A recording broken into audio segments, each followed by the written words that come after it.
ভবানীদা, আমি তো ভেবেছিলাম কাব্যকে হারানোর জন্য আপনি তালা ভাইকে পাঠাবেন, কিন্তু এত দেখছি রাইস্টারকে বাড়িয়েছেন। যা কথা হয়েছিল তার চেয়ে 1000 ডায়মন্ড বেশি আছে।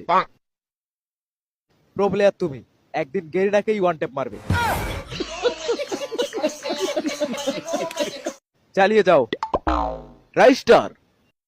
তোমার গেম প্লে বহুবার দেখেছি, আজকে তোমার ফেস রিভিলটাও করে ফেললাম। আজ থেকে তুমি আমার গিল্ডে খেলবে। আই বট নেনোব্রা, যে আপনার গিল্ডে খেলবো। রাইস্টার অন অ্যান অনলি পিস। अच्छा তোমাকে টপ আপ আমি মেরে দেব, আর আমাকে কাস্টমে তুমি জেতাবে। আর আজ থেকে আমাদের প্রথম কাজ হলো কাব্যর প্রত্যেকটা স্কোয়াড মেম্বারকে হারানো। बड़ा हरामी हो बेटा।